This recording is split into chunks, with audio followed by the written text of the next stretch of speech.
அன்பின் ஆவியே துணையாளரே யாளரே தேற்றும் தெய்வமே ஊற்று தண்ணீரே உள்ளம் மேங்குதையா வர வேண்டும் நல்லவரே நல்லவரே இங்கு வர வேண்டும் வல்லவரே நல்லவரே தூய ஆவியே அன்பின் ஆவியே துணையாளரே தேற்றும் தெய்வமே ஊற்று தண்ணீரே உள்ளம் மேங்குதையா வர வேண்டும் வல்லவரே நல்லவரே இங்கு வர வேண்டும் வல்லவரே நல்லவரே கைவிடா தெய்வமே கருணையின் சிகரமே மெய்யான தீபமே என் வாழ்வின் பாக்கியமே எல்லாரும் சொல்லுமா கைவிடா தெய்வமே கருணையின் சிகரமே மெய்யான தீபமே என் வாழ்வின் பாக்கியமே நான் முழங்கால் படியிட்டு முழுவதும் தருகிறேன் நான் முழங்கால் படியிட்டு முழுவதும் தருகிறேன்.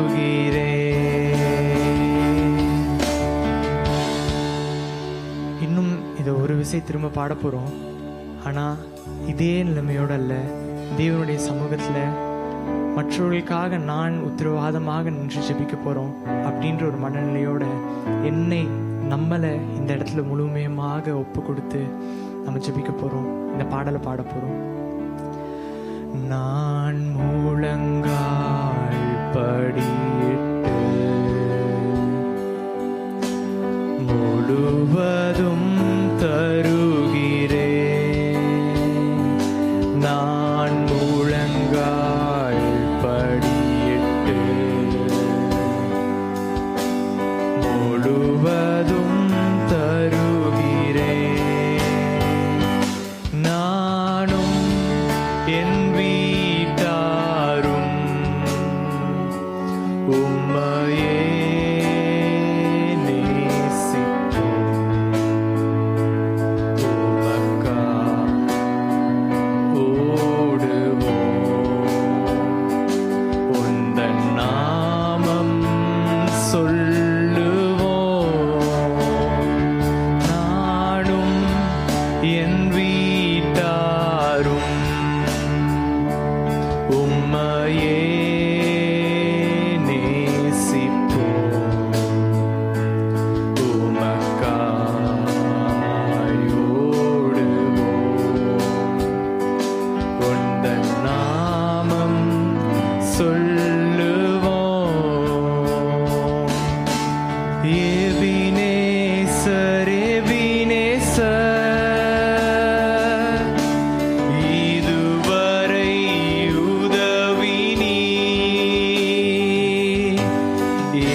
ஆட்கொள்வி. நான் முழங்கால் படியிட்டு முழுவதும் தருகிறே. நான் முழங்கால் படியிட்டு முழுவதும் தருகிறே. பிதாவே, இந்த நாளிலும் கூட ஆண்டவரே எங்களை முழுவதுமாக ஆண்டவரே உடைய கருத்தில் ஒப்பு கொடுக்குறோம் அப்பா. ஆண்டவரே உங்களுடைய பிரசன்னத்தினால் ஆண்டவரே நீர் நிரப்புங்க ஆண்டவரே. அப்பா, அநேகருக்காக ஆண்டவரே இந்த இடத்துல ஜெபிக்க வந்திருக்கிறோம் அப்பா. நாங்கள் அமைதியாக இருக்கிறதுக்கு வரல, எங்களை முழுவதுமாக ஆண்டவரே உங்களுடைய பிரசன்னத்தினால் நிரப்பும் போது அப்பா, உங்களுடைய பிரசன்னத்தோடு ஆண்டவரே பலத்தோடு ஆண்டவரே நாங்கள் அநேகருக்கு ஜெபிக்க நீர் உதவி செய்யுங்க ஆண்டவரே. நீர் நடத்துங்கப்பா ஆண்டவரே. உங்களுடைய பிரசனமானது ஆண்டவரே இந்த இடத்துல இறங்கட்டும் அப்பா. ஆண்டவரே நீர் எங்களை ஆட்கொள்ளுங்க. நாங்கள் ஜெபிக்க போகிற ஒவ்வொரு காரியங்களுக்கும் ஆண்டவரே, நாங்கள் ஆராதிக்க போகிற ஒவ்வொரு நிமிடங்களும் ஆண்டவரே உடைய பிரசனத்தினால நாங்கள் நிரம்பி வழிய நீர் உதவுங்கப்பா. தேவ பிரசன்னமே இறங்கியே வந்திடுதே. தேவ பிரசன்னமே இறங்கியே வந்திடுதே. தேவனின் மகிமை நம்மை எல்லாம் பரிசுத்த ஸ்தலத்தில் மூடுதே. தேவனின் மகிமை நம்மை எல்லாம் பரிசுத்த ஸ்தலத்தில் மூடுதே. தேவ பிரசன்னமே இறங்கியே வந்திடுதே. ஓ தேவ பிரசன்னமே இறங்கியே வந்திடுதே. பிதாவே அப்பா, உங்களுடைய பிரசனமானது இறங்கி தாவரிக்கட்டும் அப்பா. ஆண்டவரே எங்களை நிரப்பட்டும் ஆண்டவரே, நீர் நிரப்புங்கப்பா. அன்று அப்பா ஆசரிப்பு கூடாரத்தை ஆண்டவரே கட்டமைக்க சொன்னீங்க. கட்டமைத்த பின்பதாக ஒரு மேகமானது எப்படி அவர்கள் மேல் ஆண்டவரே தங்கினதோ ஆண்டவரே, ஒரு மேகமானது ஆண்டவரே இந்த ஆசரிப்பு கூடாரத்தின் மேல் ஆண்டவரே தங்கினதோ, இந்த நாளும் ஆண்டவரே உமக்காக ஆண்டவரே இந்த இடத்துல அநேகருக்காக ஜெபிக்க நாங்கள் கூடியிருக்கோம் அப்பா. உம்முடைய பிரசன்னத்தில் ஆண்டவரே அநேகருக்காக ஆண்டவரே ஜெபிக்க கூடியிருக்கிறோம் அப்பா. இந்த இடத்துல ஆண்டவரே ஒரு மேகமானது ஆண்டவரே எங்கள் மேலே சூழ்ந்திருக்கட்டும் அப்பா.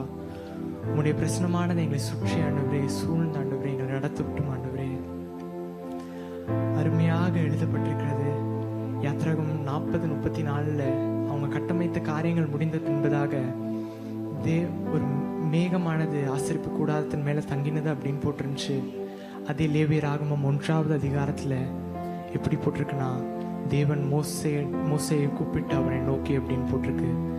இன்றைய தினத்தில் நம்ம யார் யாரெல்லாம் ஒப்பு கொடுத்து முழுமையாக ஆண்டவரே உம்முடைய மேகமானது என் மேலே தங்கி இருக்கட்டும் ஒப்பு கொடுக்குறோமோ, தேவன் நம்மளை நோக்கி பேசுவார். நம்ம தேவனுக்காக அநேகர் இடத்துல பேச முடியும். இதை நம்புகிற ஒவ்வொருத்தரும் இந்த நாளிலும் கூட தேவன் நிரப்பட்டுமாக. ஒரு மகிமையின் மேகம் இந்த இடத்தை மூடுதே. ஒரு மகிமையின் மேகம் என் ஜனத்தை மூடுதே. ஒரு மகிமையின் மேகம் இந்த இடத்தை மூடுதே. ஒரு மகிமையின் மேகம் என் ஜனத்தை மூடுதே. விலகாத மேகம் நீர், முன் செல்லும் மேகம் நீர்.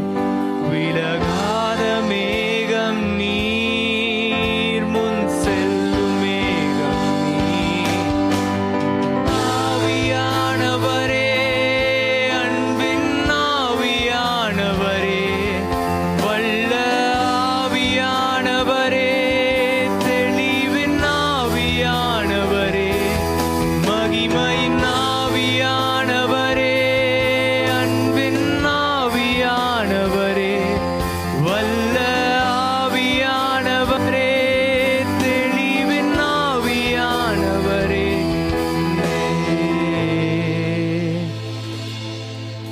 என் பேச்சுல, என் மூச்சுல, என் சொல்லுல, என் செயலுல கலந்திருக்கீங்க.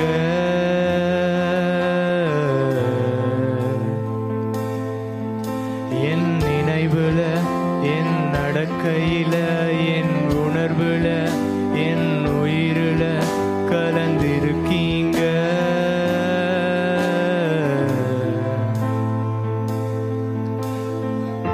அன்பின் ஆவியானவரே, விலையேற பெற்றவரே, இணையாலும் பரிசுத்தரே, நன்றி ஐயா. அன்பின் ஆவியானவரே, விலையேற பெற்றவரே, இணையாலும் பரிசுத்தரே, நன்றி ஐயா. ஒரு மகிமையின் மேகம் இந்த இடத்தை மூடுதே, ஒரு மகிமையின் மேகம் என் ஜனத்தை மூடுதே, ஒரு மகிமையின் மேகம் இந்த இடத்தை மூடுதே, ஒரு மகிமையின் மேகம் என் ஜனத்தை மூடுதே. விலகாத மேகம் நீர், முன் செல்லும் மேகம் நீர், விலகாத மேகம் நீர், முன் செல்லும் மேகம் நீர். ஆவியானவரே, அன்பின் ஆவியானவரே, வல்ல ஆவியானவரே, தெளிவின் ஆவியானவரே. நாம் எழுந்திருப்போமா? அன்பின் ஆவியானவரே, வல்ல ஆவியானவரே, தெளிவின் ஆவியானவரே.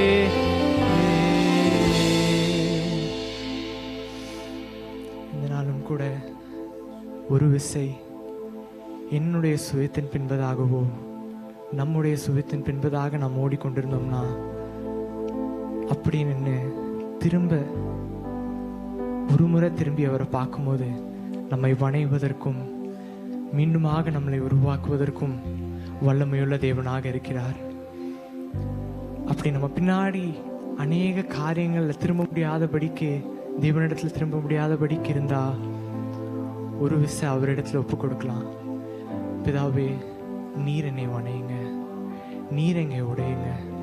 அப்பா, வலிக்கும், ஆனாலும் அதற்கேற்ற பலத்தை கொடுத்து நீர் எங்களை நடத்துங்கப்பா.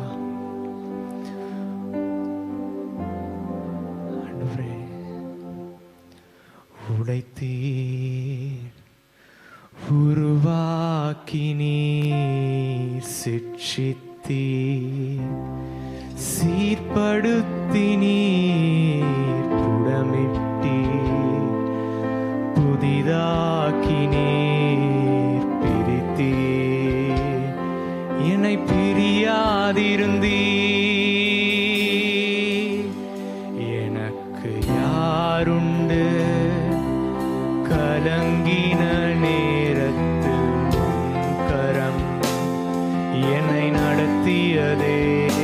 எனக்கு யாருண்டு?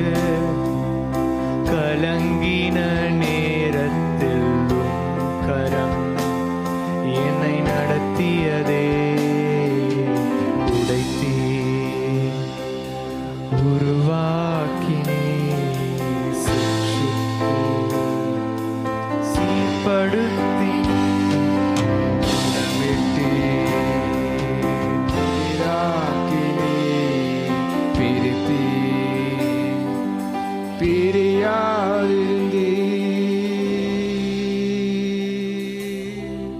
நாம் எல்லாரும் எழும்பி நின்று தேவ சமூகத்தை நோக்கி பார்ப்போமா?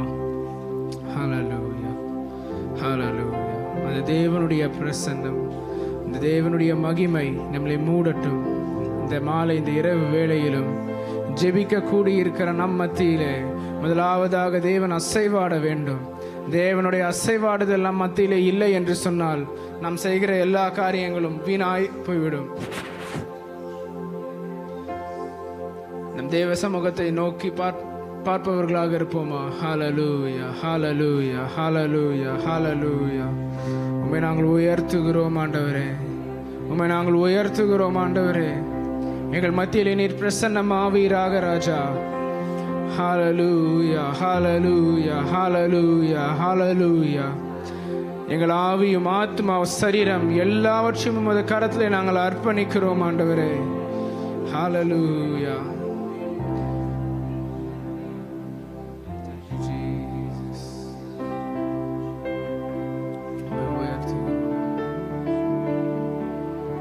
ஆத்துமாவே ஸ்தோத்தரி, அல்லேலூயா.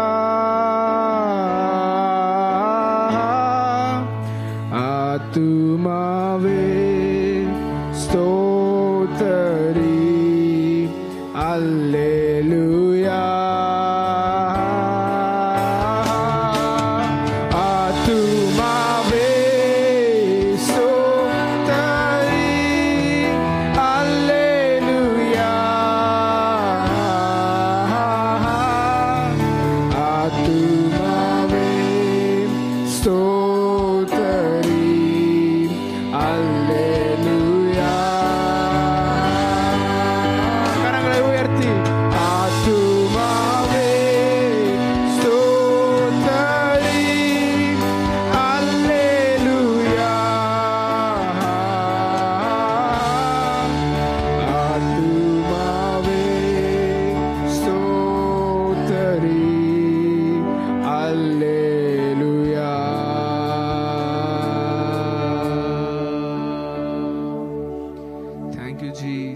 ஆத்துமாவை நோக்கி சொல்வோமா? என் ஆத்துமாவே நீ கர்த்தரை ஸ்தோத்தரி, நீ கர்த்தரை ஸ்தோத்தரித்துக் கொண்டே இரு. ஏனென்றால் அவர் செய்த சகல உபகாரங்களையும் மறவாதவர்களாய். ஆமென். நம் ஆத்துமாவை நோக்கி ஸ்தோத்தரித்துக் கொண்டிருப்பதாக. இந்த நாள் வரைக்கும் அநேக ஜெபங்களிலே நாம் கலந்து கொண்டிருக்கிறோம். அநேக முறை இந்த இரவு ஜெபங்களில் கலந்து கொண்டு நாம் ஜெபித்த ஜெபங்கள், அநேக ஜெபங்களுக்கு தேவன் வெளிப்பிரகாரமாகவோ அல்லது மறைமுகமாகவும் பதில் அளித்துக் கொண்டு வருகிறார். அதையெல்லாம் எண்ணி நாம் கர்த்தரை ஸ்தோத்தரிப்போமா? ஆத்மாவே நீ கர்த்தரை ஸ்தோத்தரி. நமக்கு செய்த உபகாரங்கள் மாத்திரம் அல்ல, நாம் ஜெபித்த ஜெபங்களுக்கு அவர் செய்த உபகாரங்களையும் எண்ணி என் ஆத்மா கர்த்தரை ஸ்தோத்தரிக்கட்டும். ஹல்லேலூயா, ஹல்லேலூயா. Thank you, Jesus. Hallelujah. என் ஆத்மா பாடும் இரட்சகா தேவா, நீரெத்தனை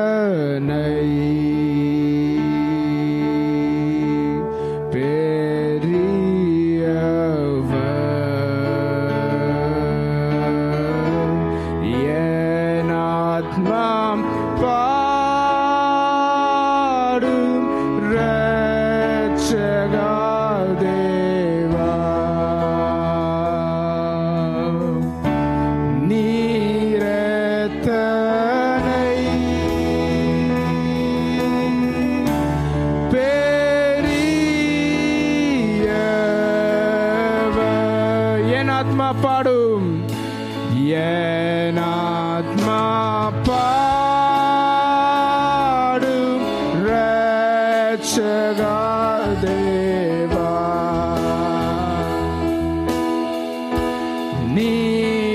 நீரெத்தனை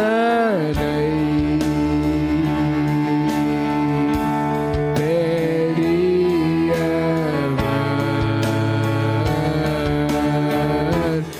என் ஆத்மா பாடும் இரட்சகா தேவா,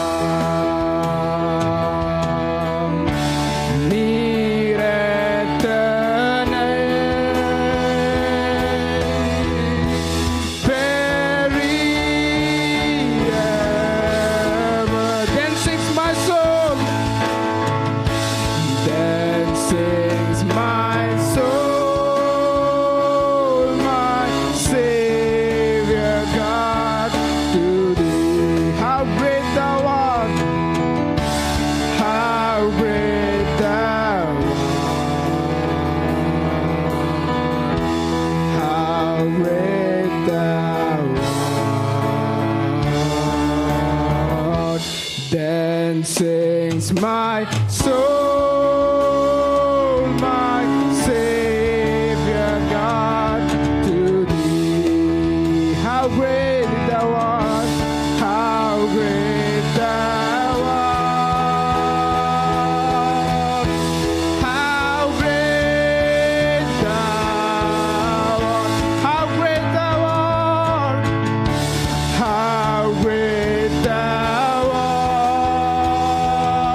கரங்களை தட்டி தேவனுக்கு மகிமை செலுத்துவோமா? ஆமென். அவர் பெரிய தேவன், அவர் சர்வ வல்லமையுள்ள தேவன். அவர் எவ்வளவு பெரிய தேவன்! ஹல்லேலூயா. அவர் சகலவற்றையும் செய்ய வல்லவர். அவர் செய்ய நினைத்தது ஒன்றும் தடைப்படாது என்பதை நான் அறிந்திருக்கிறேன் என்று வசனத்தில் வாசிக்கிறோம் அல்லவா? தேவரீர், நீர் சகலவற்றையும் செய்ய வல்லவர். நீர் செய்ய நினைத்தது ஒன்றும் தடைப்படாது. எங்கள் வாழ்க்கையிலே, எங்கள் சபையிலே, எங்கள் தேசத்திலே தேவன் செய்ய நினைத்த காரியம் ஒன்றும் தடைபடாது என்ற விசுவாசத்தோடு இன்று நாம் ஜெபிப்போம் என்று சொன்னால், நாம் ஜெபிக்கிற ஜெபங்களுக்கு அவர் ஆம் என்றும் ஆமென் என்றும் பதிலளிக்க போதுமான தேவனாய் இருக்கிறார். ஹல்லேலூயா. Thank you Jesus. Thank you Jesus. நீ செய்ய நினைத்தது நிறைவேறும். நீ செய்வதை தடுப்பவன் யார்? நீ செய்ய நினைத்தது நிறைவேறும். நீ செய்வதை தடுப்பவன் யார்? தேவரீர், நீ சகலத்தையும், தேவரீர், நீ சகலத்தையும் செய்ய வல்லவர். தேவனே, உமக்கொப்பான தேவன் யார்? தேவரீர், நீ சகலமும், தேவரீர், நீ சகலமும் செய்ய வல்லவர். கரங்களை தட்டி தேவனே உமக்கொப்பான, தேவனே உமக்கொப்பான தேவன் யார்? நீர் சகலத்தையும், நீ செய்ய நினைத்தது நிறைவேறும். நீ செய்வதை தடுப்பவன் யார்? நீ செய்ய நினைத்தது நிறைவேறும். நீ செய்வதை தடுப்பவன் யார்? தேவரீ, நீ சகலமும், தேவரீ, நீ சகலமும் செய்ய வல்லவர். விசுவாசத்தோடு பாடுவோமா? ஓஹோ, தேவனே, உமக்கொப்பான தேவன் யார்? உமக்கொப்பானவர். ஓஹோ, உமக்கொப்பானவர் யார்? உமக்கொப்பானவர் யார்? உமக்கொப்பானவர் யார்? உமக்கொப்பானவர் யார்? வானத்திலும், வானத்திலும், பூமியிலும் உமக்கொப்பானவர் யார்? இந்த வானத்திலும் பூமியிலும் உமக்கொப்பானவர், உமக்கொப்பானவர், உமக்கொப்பானவர் யார்? ஹல்லேலூயா. ஓ, உமக்கொப்பானவர் யார்? இயேசுவே. வானத்திலும் பூமியிலும், வானத்திலும் பூமியிலும் உமக்கொப்பானவர் யார்? வானத்திலும் பூமியிலும் உமக்கொப்பானவர். செங்கடலை நீர் பிளந்து, செங்கடலை நீர் பிளந்து உந்தன் ஜனங்களை நடத்தி சென்றி. செங்கடலை நீர் பிளந்து உந்தன் ஜனங்களை நடத்தி சென்றி. நீ நல்லவர்,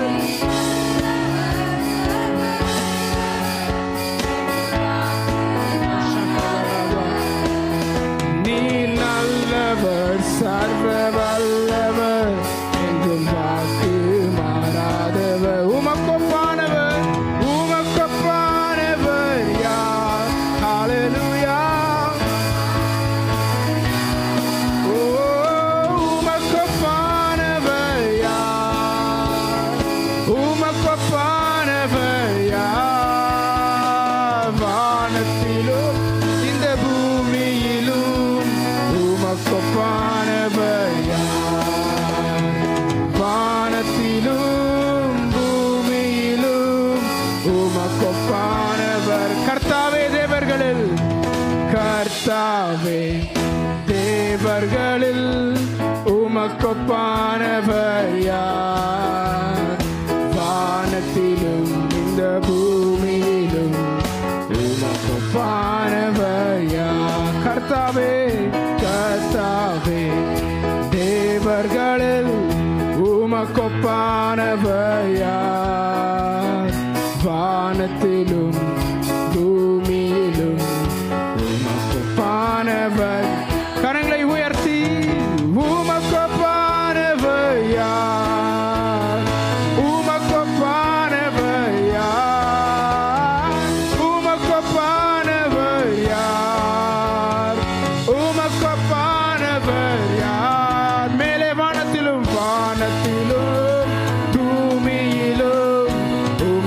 ஒப்பானவர் யார்? அந்த வானத்திலும் பூமியிலும் உமக்கொப்பானவர் யார்? வானத்திலும் பூமியிலும் உமக்கொப்பானவர் யார்? மேலே வானத்திலும் இந்த பூமியிலும் உமக்கொப்பானவர் யார்? தேவனால் செய்யக்கூடாத அதிசயமான காரியம் ஒன்று உண்டோ? அவரால் செய்ய முடியாத அதிசயமான காரியம் உண்டோ? வானமானாலும் பூமியானாலும் அவருக்கு நிகரான ஒரு தேவன் இந்த பூமியிலும் இந்த வானத்திலும் இல்லை. அப்படிப்பட்ட சர்வ வல்லமையுள்ள தேவனை ஆராதித்துக் கொண்டிருக்கிறோம். நாம் கேட்பதற்கும் நாம் வேண்டிக் கொள்வதற்கும் நாம் ஜெபிப்பதற்கும் அதிகமாய் செய்ய வல்லமையுள்ள தேவன் அவர். இந்த இரவு வேளையிலே நம்மளுடைய ஜெபங்களுக்கு அவர் ஆம் என்றும் ஆமேன் என்றும் பதிலளிக்க போதுமானவராயிருக்கிறார். நாம் விசுவாசத்தோடு ஜெபிக்க வேண்டும். தேவ சமூகத்தில் நிற்கும் பொழுது இந்த வானத்திலும் பூமியிலும் சகல அதிகாரத்தையும் படைத்த தேவன், அவருக்கு முன்பதாய் நான் ஜெபித்தால் அது நிச்சயம் நடக்கும் என்கிற அந்த விசுவாசம் நம்மளுக்குள்ள உண்டா இருக்கும் என்று சொன்னால், ஹல்லேலூயா, தேவன் நம்ம மத்தியிலே பெரிய காரியங்களை செய்ய போதுமானவராய் இருக்கிறார். ஹல்லேலூயா, இந்த தேவனை ஸ்தோத்திரித்துக் கொண்டே இருப்போமா? என் ஆசையெல்லாம் நீதானையா, தேவையெல்லாம் நீதானையா. கைகளை உயர்த்தி சொல்லுவோமா? என் ஆசையெல்லாம் நீதானையா, தேவையெல்லாம் நீதானையா. ரட்சகரே இயேசுநாதா, தேவையெல்லாம் நீதானே. ரட்சகரே இயேசுநாதா, தேவையெல்லாம் நீதானே. உம்மை அல்லாமல் எனக்கு யாருண்டு? உம்மை தவிர விருப்பம். உம்மை அல்லாமல் யார் ஆண்டவரே? எனக்கு யாருண்டு? உம்மை தவிர விருப்பம் ஏது உண்டு? கைகளை உயர்த்தி சொல்லுவோமே. ஆசையெல்லாம் நீர்தானையா, தேவையெல்லாம் நீர்தானையா. ஆசையெல்லாம் நீர்தானையா, தேவையெல்லாம் நீர்தானையா. ரட்சகரே இயேசுநாதா, தேவையெல்லாம் நீர்தானே. ரட்சகரே இயேசுநாதா, தேவையெல்லாம் நீர்தானே.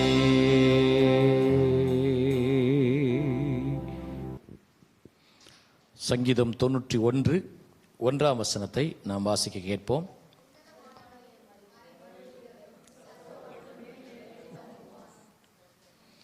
நான் வாசிக்க தான் சொன்னேன், எல்லாரும் மனப்பாடமாக சொல்றீங்க. வாசிக்கிறதுக்கும் மனப்பாடத்துக்கு வித்தியாசம் இருக்குல்ல? சரி, ரொம்ப சந்தோஷம். இப்படி தான் இருக்கணுங்க. தெரிஞ்ச வசனத்தை உடனே சொல்ல தயாராக்கணும். முன் நாட்களில் இது அதிகமாக இருந்தது, இப்போ குறைஞ்சிருக்குது. முன்ன எடுத்துக்கிட்டோன்னா அநேக நேரங்களில் சங்கீதத்தில் எத்தனையோ சங்கீதங்கள் அநேகருக்கு மனப்பாடமாக தெரியும். எங்களுக்கு ஒரு சகோதரியை தெரியும், எனக்கும் பாஸ்டருக்கும், சுமதின்னு ஒரு சகோதரி. நீதிமொழிகள் 31 அதிகாரமும் மனப்பாடமாக தெரியுங்க. அதாவது அவங்க சொன்னாங்கன்னா மிஸ்டேக்ஸே இல்லாமல் சொல்லி, எனக்கு தெரிஞ்சு இது வரைக்கும் அவங்க அந்த போட்டியில் அவங்கள அடிச்சிக்கவே இல்லை யாருமே. சிஸ்டருக்கும் தெரியும் நினைக்கிறேன். இது வரைக்கும் அவங்கள யாரும் அடிச்சுக்கிட்டே கிடையாது, எப்பவுமே அவங்க தான் வாங்க போல. நீதிமொழிகளில் 31 அதிகாரமும். ஸோ என்ன வரும் நாட்களில் ஏற்கனவே சொல்லியிருக்கேன் தான், அதிகமாக வசனங்களை மனப்பாடம் செய்து கொள்ளுங்க. ஆண்டவர் பேசுவார்னா சில நேரங்களில் பார்த்துருக்கீங்களா, சிலர்லாம் சொல்லுவாங்க, ஆண்டவர் என்கிட்ட பேசினாரு, ஏசப்பா பேசினாரு, கர்த்தர் பேசினாரு, இதை செஞ்சாரு அதை செஞ்சாருன்னு சொல்லுவாங்க. கவனிச்சிருக்கீங்களா? ஒரு காரியம் சொல்லட்டுங்களா, அது எல்லாம் உண்மையானா எனக்கு அது தெரியாது. தேவன் என்னோடு பேசுவார் என்று சொன்னால், நான் தேவனோடு பேசுகிற மனுஷனாக இருந்தால் என் வாழ்க்கை சாட்சியாக இருக்கும். அது சாட்சியாக இல்லைன்னா அப்போ ஆண்டவர் பேசலை. நானே ஆண்டவர் பேசினதா சொல்கிறேன், இல்லை நான் என் மனசு பேசினதா ஆண்டவர் பேசினதா சொல்கிறேன். சில நேரங்களில் பிசாசு பேசினதையும் ஆண்டவர் பேசினதா சொல்கிறேன், இல்லை ஆண்டவர் பேசாமலே ஆண்டவர் பேசினான்னு சொல்கிறேன். நான் சொல்கிறது அர்த்தம் புரியுதுங்களா? ஒரு மனுஷனுடைய வாழ்க்கையில் ஆண்டவர், ஏன்னா சிலர்லாம் ரொம்ப அதாவது சாதாரணமாக சொல்லுவாங்க. எப்படி சொல்லுவாங்கன்னா, அப்படியே ரெண்டு நண்பர்கள் கை மேலே தோல் மேலே கையை போட்டு போகும்போது ஒருத்தருக்கு ஒருத்தர் பேசிட்டு போவாங்கல்ல, அந்த மாதிரி நான் இப்படி போனேன், ஏசப்பா என்கிட்ட இப்படி பேசினாரு, ஆண்டவர் இப்படி பேசினாரு, கர்த்தர் என்கிட்ட இப்படி பேசினாருன்னு வாங்க. ஆனால் வாழ்க்கை பார்த்தா சாட்சியே இல்லை. அப்போ நிச்சயமாக அதை ஆண்டவர் பேசியிருக்க மாட்டார். ஏன்னா ஆண்டவரோட ஐக்கியமாக இருக்கிறவங்க, நான் சொல்றது எங்கே தெரியுமா சாட்சி? முதல்ல வீட்டில் சாட்சி இருக்கணும், அடுத்து சபைக்குள்ள சாட்சி இருக்கணும், வேலை செய்கிற இடமோ அல்லது படிக்கிற இடத்துல சாட்சி இருக்கணும். இந்த சாட்சியே இல்லைன்னா, ஆண்டவர் பேசுகிறாருன்னு ஒருத்தர் சொன்னாங்கன்னா நீங்கள் யாரையுமே நம்பாதீங்க. ஏன்னா அது என்னென்ன, ஒரு பக்கம் அவங்க தெரியாமல் சொல்லலாம் அப்படிப்பட்ட நபர்கள், இல்லை மற்றவங்களை ஏமாத்துறதுக்காகவும் சொல்லலாம். ஆண்டவர் பேசுகிற அனுபவம் நமக்கு அவசியம். எப்போ ஆண்டவர் பேசுவார் தெரியுங்களா? ஆண்டவர் எப்போ பேசுவார்னா, அநேக நேரத்தில் நினச்சிக்கிட்டேன்னா அப்படியே சடனாக வந்துட்டு ஒரு வசனத்தை சொல்லி பேசுவார்லாம் கிடையாது. நான் படிச்சிருந்தா தான் அந்த வசனத்தின் மூலமாக தான் பேசுவார். எனக்கு தெரியாத வசனத்துக்கிட்டலாம் ஆண்டவர் பேசவே மாட்டார். நமக்கு என்ன வசனம் தெரியுமோ அதை வச்சு தான் நம்மோடு பேசுவார். நம்ம ஆண்டவரோட நீங்கள் அதிகமாக பழகிற அனுபவம் இருந்து அதிகமாக வேதத்தை வாசித்தீங்கன்னா உங்ககிட்ட ஆண்டவர் வித்தியாசமாக தான் பேசுவார். எங்கேருந்து பேசுவார்னா, நம்ம படித்த பகுதியை கொண்டு தான் பேசுவார். சரி, இந்த வசனத்துக்கு நேராக வருவோம். உன்னதமானவரின் மறைவில் இருக்கிறவன் சர்வ வல்லவருடைய நிழலில் தங்குவான். உன்னதமானவரின் மறைவு, உன்னதமானவரின் மறைவு எப்படிப்பட்டது அப்படின்னா, நம்ம வாழ்க்கையில் ஆண்டவர் சொல்றாரு, எந்த சூழ்நிலையிலுமே உன்னதமானவரின் மறைவு, சர்வ வல்லவரின் நிழல், இது நம்மை தேடி வராது, நாம தான் அந்த இடத்தை தேடி போகணும். ஒரு மரம் இருக்கு அப்படின்னா அங்க நிழல் இருக்குன்னா, நிழல் நம்மை தேடி வராது, நாம தான் நிழலை தேடி போகணும். ஒரு மறைவு இருக்கு, திடீர்னு மழை வருது, ஒரு இடத்துல மறைவு இருக்குதுன்னா நாம மழை வர இடத்துலயே நின்றுட்டே இருந்தோம் வச்சிங்களேன், மழை நம்மளை மறைக்க முடியாது, அந்த மறைவு வராது, நாம தான் மறைவுக்கு போகணும். அப்போ உன்னதமானவரின் மறைவு நம்ம போவோம் என்று சொன்னால் அது எப்படி போதுன்னா, எதுவா இருந்தாலும் நேரா போயிட்டு ஆண்டவர்கிட்ட போய் நம்ம மறைச்சிக்கணும். நம்ம வாழ்க்கையில பிரச்சனையா, நெருக்கமா, போராட்டமா, உபத்திரவங்களா, என்ன செய்ய போறோன்னு தெரியலையா, ஆண்டவர்கிட்ட போய் மறைச்சிக்கணும். அது எப்படி சொல்லணும்னா, சில நேரத்தில் சில பிள்ளைகள் தைரியமா வெளியில வரமாட்டாங்க. புது ஆட்களை பார்த்தாங்கன்னா அந்த சின்ன பிள்ளைங்க என்ன பண்ணுன்னா அப்படியே அம்மா பின்னாடி அப்பா பின்னாடி ஒதுங்கிக்கும். பாத்துக்கிறீங்களா? சில பிள்ளைகள் தைரியமா இருக்கு, அது சில பிள்ளைகள் தான். ஆனா அதிகமான பிள்ளைகள் என்ன பண்ணும், அப்படியே போய் மறைச்சிக்கும் தன்னை. ஆனா எட்டி பார்த்துட்டு இருக்கோம். நம்ம வாழ்க்கையில தேவ சமூகத்துல மறைத்து கொள்ளுகிற அனுபவம் நமக்கு அவசியமானது.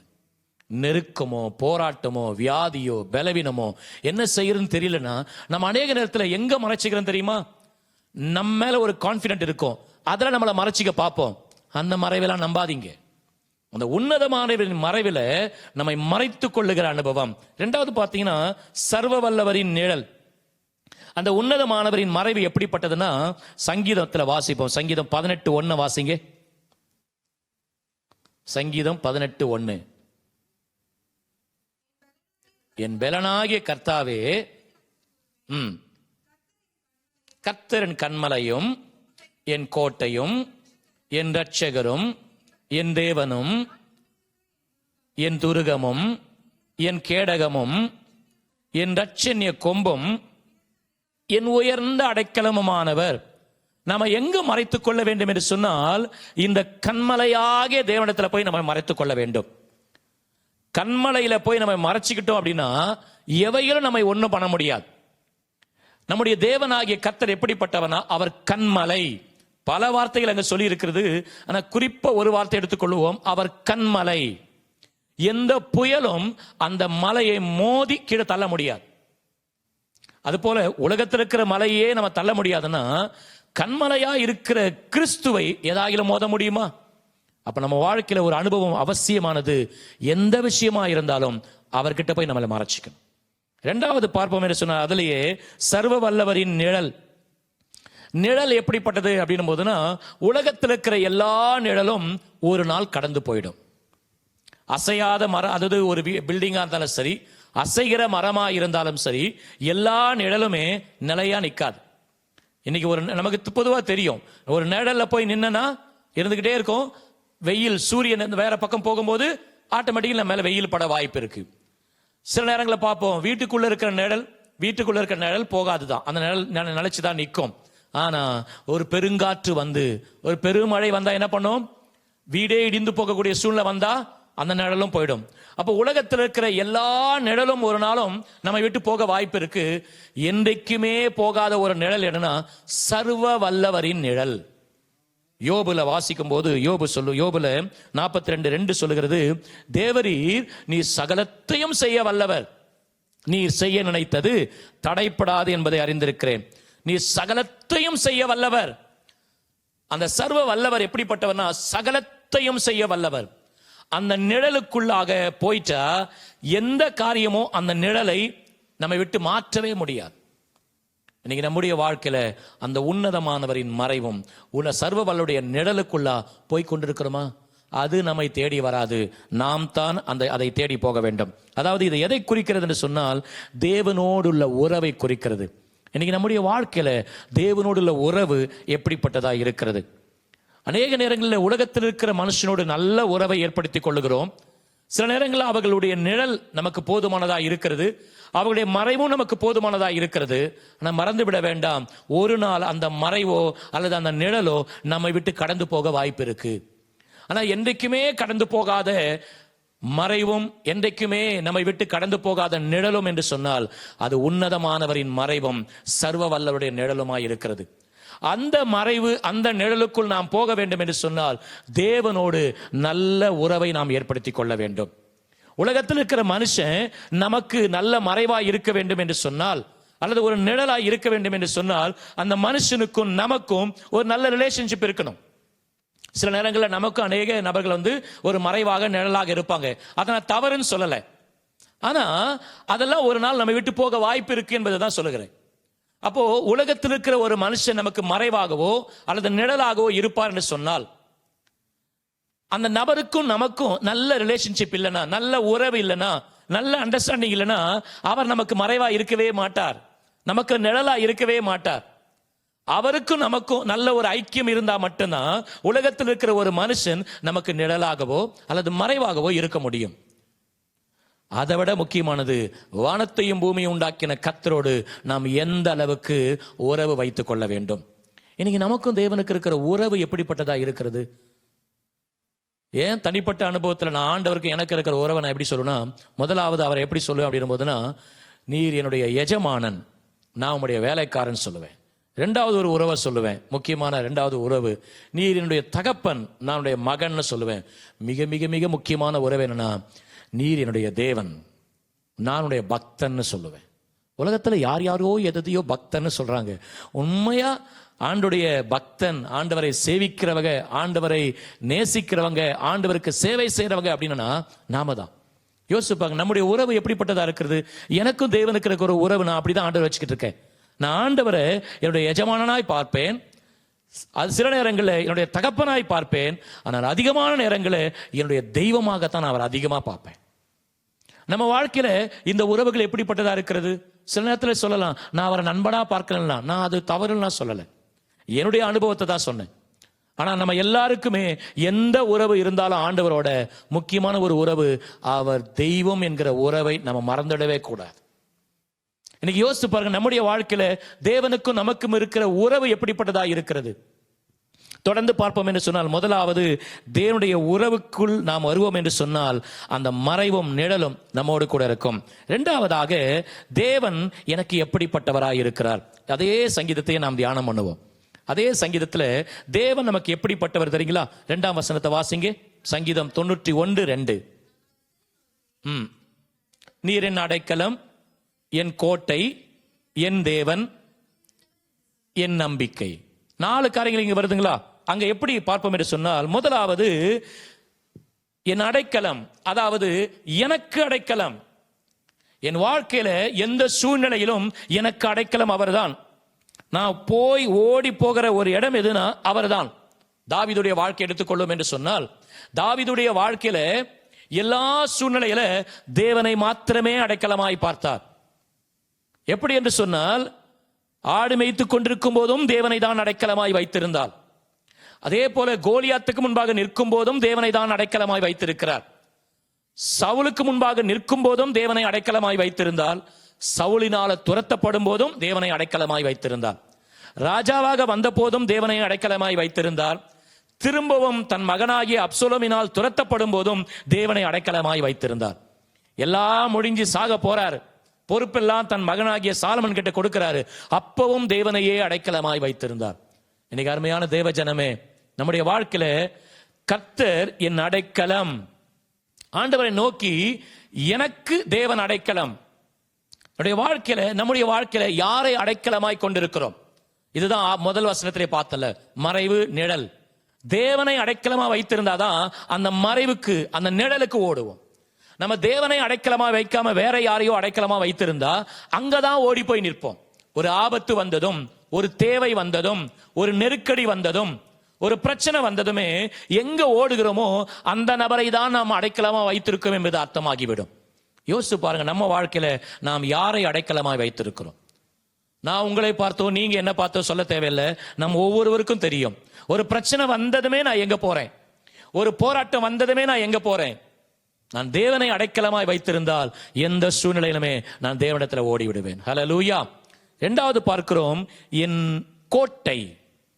இதை நான் எப்படி சொல்ல விரும்புகிறேன் அப்படின்னா, என் பிள்ளைகளுக்கு அவர் கோட்டை. எனக்கு அடைக்கலம், என் பிள்ளைகளுக்கு கோட்டை. நம்ம வாழ்க்கையில பாதுகாப்பு ரொம்ப ரொம்ப அவசியம். அநேக நேரங்களில் நம்ம என்ன பண்ணோம்னா, நம்ம பாதுகாப்பை விட பிள்ளைகளின் பாதுகாப்புக்கு அதிக முக்கியத்துவம் கொடுப்போம். இதுக்கு எடுத்துக்காட்டு யாரை சொல்லுவோம் என்று சொன்னால், யோபுடைய வாழ்க்கையை சொல்லலாம். யோபு உத்தமன், சன்மார்க்கன், தேவனுக்கு பயந்து பொல்லாப்பை விட்டு விலகுகிற மனுஷனாய் இருந்தான். இதெல்லாம் நல்லா தான் இருந்ததுங்க. ஆனா அவைகளுக்கு மத்தியில தன் பிள்ளைகளை சரியா வளர்த்தா கூட யோபு என்ன செய்வாராம்? தன் பிள்ளைகள் எல்லாம் ஒரு கெட்டுகதெல்லாம் முடிச்ச பிறகு எங்க அவசரப்பட்டு தேவனுக்கு விரோதமா ஏதாச்சும் பேசி இருப்பாங்களோ, தேவனை தூஷித்து இருப்பாங்களோ சொல்லி என்ன பண்ணுவாராம்? தன் பிள்ளைகளுக்காக பலி செலுத்துவாராம். அருமையான தேவ ஜனமே, இன்னைக்கு நம்ம வாழ்க்கையிலுமே அநேக நேரங்கள்ல எனக்கு எதனா ஒண்ணா நான் பார்த்துக்குவேன், ஐயோ என் பிள்ளைகளுக்கு ஒண்ணுனா நல்லா தாங்க முடியாது. நமக்கு வியாதி வந்தா பரவாயில்ல, நம்மள எதனா பண்ணிக்கலாம். பிள்ளைகளுக்கு வியாதி வந்தா கையும் ஓடாது காலம் ஓடாது. ஒரு பிரச்சனை வந்தா நம்ம தாங்கிக்கலாம், பிள்ளைங்க தாங்குவாங்களா? முன்னாட்கள்ல இருந்த அனுபவங்கள்லாம் வேற. இந்நாட்கள்ல நம்ம என்ன பண்றோம்? ஒரு இடத்துக்கு போறவங்க பிள்ளைகளுக்கு 50 ரூபாய் வேணும்னா எக்ஸ்ட்ராவே ஒரு 50 ரூபாய் கொடுத்து இதை வச்சுக்கோ, திருப்பி கொண்டு வந்து கொடு, ஆனா எமர்ஜென்சிக்கு இது வச்சுக்கோன்ற. ஏன்? ஒரு ஏதோ ஒரு சிக்கலை நம்ம மாட்டிக்கிட்டா தப்பிச்சிடலாம், பிள்ளைங்க என்ன பண்ண நம்ம பிள்ளைகள். புரியுதுங்களா? அதுதான் சொல்லுகிறேன், கோட்டை யாருக்குன்னா என் பிள்ளைகளுக்கு தேவன் கோட்டை. நம்முடைய வாழ்க்கையில ஆண்டவரே என் பிள்ளைகளுக்கு கோட்டை என்பது ஒரு பெரிய சுற்றுச்சுவர் தான். பாதுகாப்பு யார் அப்படின்னா, என்னுடைய வாழ்க்கை பாதுகாப்பு இல்ல, நீங்க தான் என் பிள்ளைகளுக்கு பாதுகாப்பு என்று சொல்லி நாம் ஒப்பு கொடுத்து தேவனை சார்ந்து கொள்வோம் என்று சொன்னார். கர்த்தர் நம்முடைய பிள்ளைகளை பாதுகாக்க போதுமானவராய் இருக்கிறார். மூன்றாவது ஒரு வார்த்தை சொல்லுகிறது. என்ன சொல்லி இருக்கிறது? என் தேவன் யாருக்கு அப்படின்னும் போதுனா, என் குடும்பத்திற்கு தேவன். எனக்கு அடைக்கலம், என் பிள்ளைகளுக்கு கோட்டை, என் குடும்பத்திற்கு தேவன். நம்ம குடும்பத்துக்கு யாரை தேவனாய் வைத்திருக்கிறோம்? சில நேரங்களில் சில குடும்பத்தில் யாரை தேவனாய் வைத்திருக்கிறாங்கன்னா, பணத்தை தெய்வமாக வைத்திருக்கிறார்கள். கிறிஸ்தவர்களாக இருந்தாலும் சில குடும்பங்களில் யாரை தேவனாய் வைத்திருக்கிறாங்கன்னா, அந்த வீட்டில் யாராயிலும் ஒரு பெரியவங்க இருந்திருப்பாங்க, அவங்கள தான் தெய்வமாக வைத்திருப்பாங்க. சில குடும்பங்களில் ஊழியர்களை தெய்வமாக வைத்திருக்கிறாங்க. யோசித்து பார்ப்போம், நம்முடைய குடும்பத்தில் யார் தேவனாய் இருக்கிறார்? வானத்தையும் பூமியை உண்டாக்கின கர்த்தரை தெய்வமாய் வைத்திருக்கிறோமா, அல்லது வேற எதையோ தெய்வமாய் வைத்திருக்கிறோமா? இதற்கு நல்ல ஒரு எடுத்துக்காட்டு யார் என்று சொன்னால் யோசுவா. நானும் என் வீட்டாருமோ வென்றால் கர்த்தரையே சேவிப்போம். இன்னைக்கு கர்த்தரையே சேவிக்கிற அனுபவம். ஆரம்பத்தில் ஜெபம் பண்ணும்போது நமக்காக நம்முடைய குடும்பங்களுக்காகலாம் ஜெபம் பண்ணும். ஆசையெல்லாம் நீர்தான் ஐயா. எங்க குடும்பத்தில் இருக்கிற எங்க குடும்பத்துல எல்லாரும் உண்மை தான் விரும்பணும், உமக்கு தான் முக்கியத்துவம் கொடுக்கணும், உண்மை சேவிக்கணும், உமக்கு சேவை செய்யணும். அந்த காரியங்களுக்கு எத்தனை பேர் எப்படி ஜெபித்தீங்கன்னு தெரியல. இப்படிப்பட்ட ஜபங்கள் வரும்போது, ஏன்னா இதுக்கெல்லாம் எப்பவுமே ஜெபம் பண்ணுவீங்களாம் தெரியாது. இப்படிப்பட்ட ஜப குறிப்புகள் வரும்போது நேரம் எடுத்து ஜெபிங்க, முழுமையா இன்வால்வ் பண்ணி ஜெபிங்க. யோசுவா தன்னுடைய வாழ்க்கையில சொல்லுகிறார், நானும் என் வீட்டாருமோ என்றால் கர்த்தரையே சேவிப்போம். முழு இஸ்ரவேல் ஜனங்களை பார்த்து சொல்றார், நீங்க எப்படி எனக்கு தெரியாது, நானும் என் வீட்டாருமோ என்றால் கர்த்தரையே சேவிப்போம். அவனுடைய சாட்சியுள்ள வாழ்க்கை, அவன் குடும்பத்தின் சாட்சியுள்ள வாழ்க்கையானது இஸ்ரவேல் ஜனங்கள் எல்லாம் சொல்றாங்க, நாங்களும் கர்த்தரை தான் சேவிப்போன்றாங்க. அருமையான தேவ பிள்ளைகளே, என் குடும்பத்திற்கு தேவன். கடைசியாக சொல்லி இருக்கிறது அந்த வசனத்தின் கடைசி பகுதி வாசிங்க. நான் நம்பி இருக்கிறவர் என் எதிர்காலத்திற்கு நம்பிக்கை. என் நம்பிக்கை யாராயிருக்கிறது? அநேக நேரங்களில் நம்முடைய வாழ்க்கையில நம்பிக்கை சிலருக்கு நம்முடைய சேமிப்பா இருக்கலாம், நம்முடைய படிப்பா இருக்கலாம், நம்முடைய அனுபவங்களா இருக்கலாம். நான் அநேகருக்கு உதவி செஞ்சிருக்கிறேன், எனக்கு யாராச்சும் உதவி செய்வாங்க, இப்படி பலவிதமான நம்பிக்கையா இருக்கலாம்.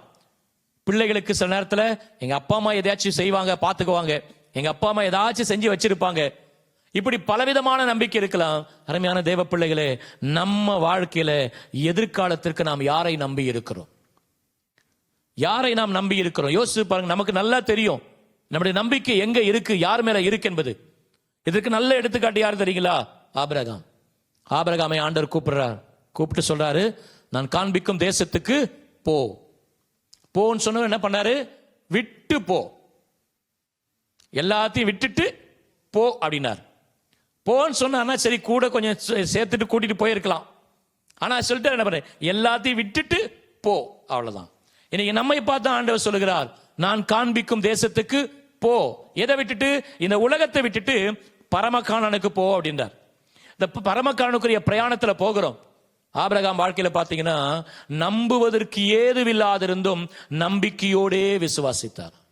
அதனாலதான் ஆண்டவர் ஆபிரகாம் பார்த்து சொல்கிறார், உன்னை ஆசீர்வதிப்பேன், உனக்குரியதை ஆசீர்வதிப்பேன், உனக்காக ஆசீர்வதிப்பேன்.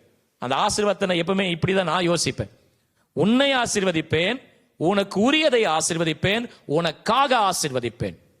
கர்த்தருடைய பரிசுத்த நாமம் மகிமைப்படுவதாக.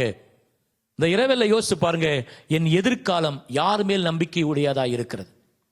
பிரச்சனைகள் வரலாம், போராட்டங்கள் வரலாம், நெருக்கங்கள் வரலாம். இவைகளுக்கு மத்தியில நான் கர்த்தரை நம்பி இருக்கிறேனா, அல்லது என் நம்பிக்கை வேற ஏதாயிலும் ஒரு காரியத்தின் மேல இருக்கிறதா? மனுஷர்கள் மேலோ அல்லது வேற எந்த காரியத்தின் மேலோ இருக்கும் என்று சொன்னால், இந்த இரவில் நம்மை மாற்றிக்கொள்ளுங்க. கர்த்தர் மேல் நம்பிக்கையா இருந்தா நிச்சயமா கைவிடவே மாட்டார். ஏன்னா கர்த்தர் மேல் நம்பிக்கை இருக்கிற ஒரு மனுஷனையும் அவர் கைவிட்டதே கிடையாது. கர்த்தர் மேல் நம்பிக்கை வைத்து கர்த்தரை தன் நம்பிக்கையை கொண்டிருக்கிற மனுஷன் பாக்கியவான். சோ இந்த நாளில இந்த 4 காரியங்களை பார்த்தோம். தொடர்ந்து ஒரு சில காரியங்களை பார்ப்போம். திரும்பவும் சொல்லுகிறேன், எனக்கு அடைக்கலம், என் பிள்ளைகளுக்கு கோட்டை, என் குடும்பத்திற்கு தேவன், என் எதிர்காலத்திற்கு நம்பிக்கை. மூன்றாவதாக பார்ப்போம் என்று சொன்னால், கர்த்தர் அல்லது தேவன் எனக்காக செய்பவைகள். ஒரு சில வசனங்களை பார்ப்போங்களா? 91 சங்கீதம் 3 முதல் 13 வரைக்கும் உள்ள வசனங்கள். 3ஆம் வசனத்தை வாசிங்க. முதலாவது அவர் என்ன செய்கிறார்னா, தப்புவிக்கிறார். அதாவது உன்னதமானவரை மறைவாகவும் சர்வ வல்லவரை நிழலாக கொண்டிருக்கும் போது, அவைகளை கொண்டு நம்முடைய வாழ்க்கையில் இதை அபியாசப்படுத்தும் போது, நடைமுறைப்படுத்தும் போது, தேவன் எனக்கு அடைக்கலம், என் பிள்ளைகளுக்கு கோட்டை, என் குடும்பத்திற்கு தேவன், என் எதிர்காலத்திற்கு நம்பிக்கை, அப்படி என்று நம்மை ஒப்பு கொடுத்து வாழும்போது நமக்கு அவர் செய்கிற கிரியைகள்ல முதல் கிரியை நம்மை தப்புவிக்கிறார். ஹல்லேலூயா. எப்படிப்பட்ட சூழ்நிலைக்கும் நம்மை தப்புவிக்க வல்லமையுள்ள தேவனாய் இருக்கிறார். அப்படி என்றால் பிரச்சனை வராது என்று சொல்லல, பிரச்சனை வரும், ஆனா நான் தப்புவிப்பேன். பிரச்சனையே வராதுன்னு சொன்னா தப்புவிப்பதற்கு வேலையே கிடையாது. தப்புவிப்பார் அப்படின்னா அப்ப பிரச்சனை வருதுன்னு அர்த்தம். பிரச்சனை வந்தாலும் ஆண்டவர் நாம் அதிலே சிக்கி மாண்டு போகாதபடிக்கு நம்மை தப்புவிக்க வல்லமையுள்ள தேவனாய் இருக்கிறார். அடுத்து அவர் செய்கிற காரியம் 4ஆம் வசனத்தை வாசிங்க.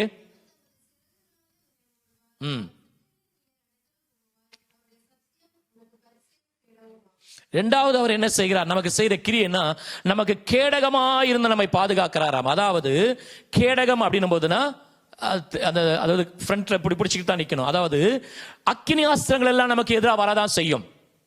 ஆண்டவர் அதாவது எபேசியர்ல வரும், சத்ருவான எழும்புகிற, அதாவது சத்ருவினால் வருகிற அக்கினி ஆஸ்திரங்களை எல்லாம் அவித்து போடத்தக்கதாக விசுவாசம் என்னும் கேடகத்தை பிடித்துக் கொண்டவர்களாய் நில்லுங்கள். அப்படின்னா ஒவ்வொரு நாளும் நம்மை வீழ்த்துவதற்காக, நம்மை காயப்படுத்துவதற்காக அக்கினி ஆஸ்திரங்கள் வந்திருக்கும், வந்து கொண்டே இருக்கும். அது வார்த்தையினால வரலாம், கிரியையினால வரலாம், அல்லது பார்வையினால வரலாம், இல்ல பிசாசு வேற முறை, எப்படி பல விதங்களிலும் கொண்டு வரலாம். அந்த அக்கினி ஆஸ்திரங்கள் வராது என்பது கிடையாது, வரும். ஆனால் அவைகள் நம்மை தாக்காதபடிக்கு வசனம் சொல்கிறது, அவர் நமக்கு கேடகமாயிருப்பார். ஹல்லேலூயா. வந்து அவர் மேல பட்டு அது கீழே விழுந்துடும். இங்கதான் சொல்லுகிறேன், அவருக்கும் நமக்கும் இருக்கிற உறவு சரியா இருந்தா ஆண்டவர் எங்க இருப்பாரு? முன்னாடி இருப்பாரு. முன்னாடி இருந்தா தான் அவர் கேடகமா இருப்பாரு. நாம அநேக நேரங்களில் என்ன செய்யறோம்? நம்ம வாழ்க்கையில தேவனை முன்பாக வைக்கிறது கிடையாது, எதையோ முன்பாக வைக்கிறோம். தேவன் பின்னாடி இருக்கிறதுனால பின்னாடி சத்துரு அடிச்சாதான் அவர் தடுப்பாரு. முன்னாடி சத்துரு அடிக்கும் போது எப்படி அவர் தடுக்க முடியும்? நம்முடைய வாழ்க்கையில எப்பொழுதுமே தேவனை முன்பாக வைத்திருப்போம் என்று சொன்னால் அவர் நமக்கு கேடகமாக இருந்து நம்மை பாதுகாப்பார். 5ஆம் வசனம் 6ஆம் வசனத்தை வாசிங்க.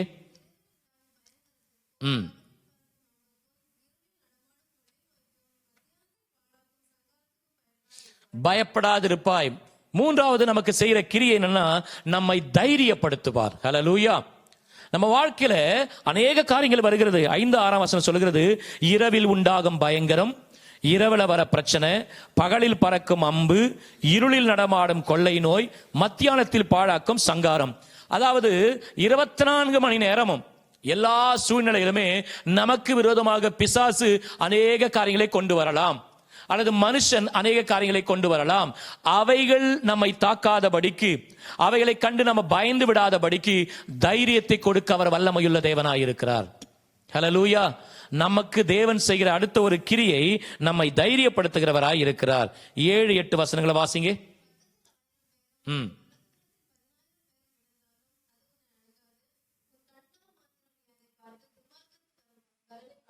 ஆமென். அடுத்து அவர் என்ன செய்கிறார்? நமக்கு செய்கிற அடுத்த கிரியை வேலி அடைக்கிறாராம், நம்மை சுற்றி வேலை அடைக்கிறாராம். பழைய ஏற்பாட்டு காலத்துல ஆண்டவர் என்ன செஞ்சாராம்? பிசாசு சொல்றான், யோபுவுக்கும் யோபுக்கு உண்டாது அல்லது நீங்க தான் வேலி அடைச்சு வச்சிருக்கீங்களே. ஆனா புதிய ஏற்பாட்டு காலத்துல நமக்கு எப்படியா இருக்கிறார்? அவரு இரத்த கோட்டையா இருக்கிறார். பெருசா அப்படிப்பட்ட ஒரு வார்த்தை சொல்லப்படல, ஆனா நாம அதை சுதந்திரிக்க அதை ஏற்றுக்கொள்கிறோம், விசுவாசத்தோடு அறிக்கிறோம். நம்ம எப்படி ஆண்டு வேலி அடைக்கிறார்னா இரத்த கோட்டையினால வேலி அடைக்கிறாராம். ஹல்லேலூயா. அப்படி தேவன் நம்மை வேலி அடைக்கும் போது அததான் பார்த்தோம். நம்ம பக்கத்துல 1000 பேர், நம்ம பக்கம் 1000 பேர் விழுந்தாலும், அதாவது இடது பக்கத்துல 1000 பேரும் வலது பக்கத்துல 10000 பேர் விழுந்தாலும் அது நம்மை அணுகாது. காரணம் என்னவென்று சொன்னால் கர்த்தர் நம்மை வேலி அடைத்திருப்பார். ஹல்லேலூயா. அந்த அனுபவத்தெல்லாம் நம்ம வாழ்க்கையில் அனுபவிக்க முடியுதா? சில வாழ்க்கையில் அதெல்லாம் பார்க்கவே முடியல. ஏன் தெரியுங்களா? நீங்க மறைவில் அல்லது யாரையோ நிழலா வைத்திருக்கீங்க. உன்னதமானவரை மறைவாகவும் உன்னதமானவரை நிழலாக வைத்திருப்போம் என்று சொன்னால் இந்த கிரியைகள் எல்லாம் நம் வாழ்க்கையில் நாம் அனுபவிக்க முடியும். ஹல்லேலூயா. அடுத்து வாசிங்க, 9, 10 வசனங்களை வாசிங்க.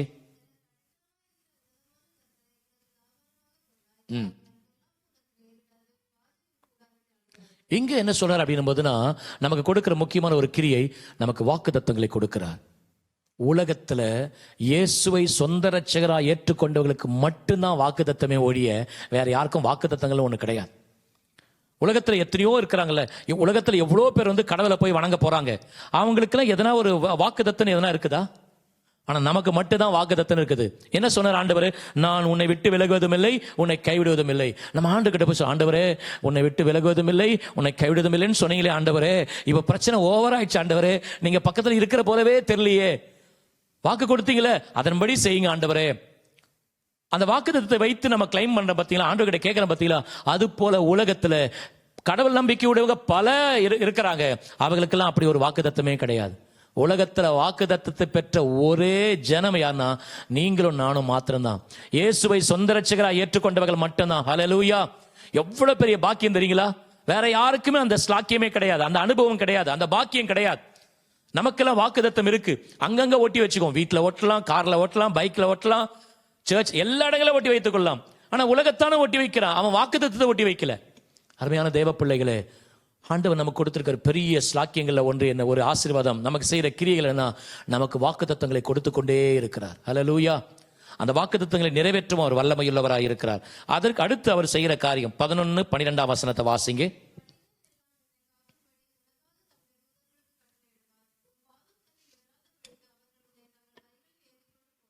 ஆமென். ஹல்லேலூயா. அடுத்து அவர் செய்கிற முக்கியமான ஒரு கிரியை, நமக்கு உதவி செய்ய தூதர்களை அனுப்புவார். ஆமென். நமக்கு உதவி செய்ய தூதர்களை அனுப்புவார். நம்ம வாழ்க்கையில் அநேக நேரத்தில் தூதரை பார்க்க மாட்டோம். ஏன் பார்க்க மாட்டோம்னா, நம்ம பார்வையெல்லாம் எப்படின்னா, தூதன்னா 2 ரெக்கை வச்சுட்டு வரணும், வெள்ளையா வரணும், அப்படிதான் நினைச்சிட்டு இருப்போம். சில நேரத்தில் தூதனை யாரத்தையும் அனுப்புவார் ஆண்டவர்? ரட்சிக்கப்படாத நபரே அனுப்புவார். விக்கிரகத்தை வணங்கணும் கூட தூதனை ஆண்டவர் அனுப்புவார். இதெல்லாம் நடக்கிற சம்பவங்கள் தான், நாம் அதை கவனிக்கிறதே கிடையாது. கேள்விப்பட்ட காரியத்தையே சொல்லுகிறேன். ஒரு நாள் ஒரு அம்மா என்ன பண்ணாங்களா, எல்லா அம்மாவும் ஜெபம் பண்றாங்க பாஸ்டர், தம் பிள்ளைகளோடு சேர்ந்து ஆண்டவர் சமூகத்தில் ஜெபம் பண்ணாங்களா. என்ன ஜெபம் பண்ணாங்கன்னா, பிள்ளைகளுக்கு சாப்பாடு இல்லைன்னு. ஆண்டவரே உதவி செய்ய ஜெபம் பண்ணும்போது அவங்க வீட்டு பக்கத்தில் இருந்த மரத்தில் தான் நினைக்கிறேன், ஒரு திருடன் வந்து உட்காந்துட்டு அதை கேட்டுக்கிட்டே இருந்தானா. கேட்டுருந்து என்ன செஞ்சிருக்கிறான், இந்த அம்மா ஜெபம் பண்ணி முடிக்கிறதுக்குள்ள சாப்பாடு பொட்டலத்தை போட்டு போயிட்டான். ஆண்டவரே நீங்க கொடுத்த சாப்பாட்டுக்காக ஸ்தோத்திரம் அப்படின்னு சாப்பிட்டு முடிச்சிட்டாங்க. திரும்பவும் அடுத்த நாளா அதுக்கு அடுத்த நாளா தெரியல, திரும்பவும் ஜெபம் பண்ணிக்கிறாங்க. அதே போல திருட அங்க வந்துட்டு அதையே ஒட்டு கேட்டு என்ன பண்ணானா, சாப்பாடு போட்டு போயிட்டானா. இது எத்தனை நாள் நடந்தது தெரியல. கடைசி அந்த திருடன் வந்து கேட்டானா, ஆமா நீங்க ஜெபம் பண்றீங்க, உங்களுக்கு சாப்பாடுலாம் கிடைச்சதுன்னும் போது யார் கொடுத்தாங்கன்னா, எங்க ஆண்டவர் தான் கொடுத்தாங்க. ஆண்டவரை கொடுத்தாரு, நான் தான் கொண்டு வந்து உங்களுக்கு சாப்பாடு கொடுத்தேன். அதுக்கு அந்த அம்மா சொன்னாங்களாம், உன் சுபாவமே அடுத்தவங்க கிட்ட இருந்து கொள்ளை அடிக்கிறது தான் சுபாவம், எடுக்கிறது தான் சுபாவம். எடுக்கிற சுபாவம் உள்ள உங்ககிட்ட இருந்து எனக்கு கொடுக்க வச்சார்ல, இதான் எங்க ஆண்டவர். அந்த அம்மாவுக்கு தூதனை யார் தெரியுமா அனுப்பினார் ஆண்டவர்? ரெக்க வச்ச தூதன் இல்லைங்க, திருடனாகிய தூதன். திருடனாகிய தூதன் அல்ல, திருடனையே தூதனை அனுப்பினாரு. அருமையான தேவ பிள்ளைகளே, நம்ம வாழ்க்கையில ஆண்டவர் தூதர்களை அனுப்பி கொண்டே இருக்கிறார். ஆனால் சில நேரங்களில நாம் தூதனை, அதாவது நம்ம தூதன் இப்படித்தான் இருக்கணும்னு நம்ம நினைச்சுக்கிறோம். நாகமான் எதிர்பார்த்தார் இல்லைங்க, என்னை வந்து தடவி கொடுத்து எனக்கு சுகமாகும். சுகம் வேணும்னா சுகம் வேணும், அவ்வளவுதான் கேட்கணும். எனக்கு இப்படித்தான் சுகம் கொடுக்கணும், பணம் வேணும்னா பணம் வேணும், என் வியாதி சுகமாகணும்னா சுகமாகணும், என் பிரச்சனை மாறணும்னா மாறணும், எனக்கு இப்படித்தான் வரணும், இந்த வழியா தான் வரணும். அதெல்லாம் நம்ம ஆண்டவர்கிட்ட இன்ஸ்ட்ரக்ஷன் கொடுக்கவே கூடாது. ஆண்டவரே எனக்கு வேணும்னு கேளுங்க. சில நேரங்களில் நம்ம பிள்ளைகள் நம்ம கிட்ட சில காரியத்தை கேட்டாங்கன்னா, வேணுமா வேணும்னு மட்டும் கேளு. ஏன்னா சில விஷயங்கள்ல நம்ம ஒத்து போயிடுவோம், சில விஷயங்கள் அவங்க வித்தியாசமா கேட்பாங்க. உனக்கு தேவைன்னா தேவைன்னு மட்டும் கேளு, நாங்க வாங்கி கொடுக்குறோம். அருமையான தேவ பிள்ளைகளே, ஆண்டு கிட்ட போயிட்டு வேண்டும்னா வேண்டும்னு கேளுங்க. இப்படித்தான் வேண்டும்னு எதிர்பார்த்தீங்கன்னா அற்புதத்தை பெற்றுக்கொள்ளவே முடியாது. இன்னைக்கு அனைவருடைய வாழ்க்கையில் ஆண்டவர் எத்தனையோ தூதர்களை அனுப்பி இருக்கிறார். ஆனா நீங்க தூதனா பார்க்காம என்னமோ நினைச்சு விரட்டிட்டீங்க. அதனாலதான் ஒரு சில காரியங்கள் உங்க வாழ்க்கையில இன்னும் நிறைவேறாமலே இருக்கிறது. நீங்க நினைச்சிட்டு இருக்கலாம் அது என்னமோன்னு சொல்லிட்டு. யார்கிட்ட ஆண்டவர் பேசுறாரு தெரியல. எத்தனையோ தூதனை தேவன் உங்களுக்கு அனுப்பி இருக்கிறார். ஆனா வீட்டுக்கு வந்த நபரை தூதனாக நீங்க பார்க்காம எதிரியாக பார்த்திருக்கலாம். இல்ல நீங்க வேற கண்ணோட்டத்தில் பார்த்ததுனால அந்த தூதன் திரும்பி போயிட்டார். ஆண்டவர் சொல்றாரா, நம்முடைய பாதம் கல்லில் இராதபடிக்கு கரங்களில ஏந்தி கொண்டு போகத்தக்கதாக நமக்கு தூதர்களை உதவிக்கு அனுப்புகிறாராம். அவர் செய்கிற கடைசி கிரியை என்ன தெரியுங்களா? 13ஆம் வசனத்தை வாசிங்க.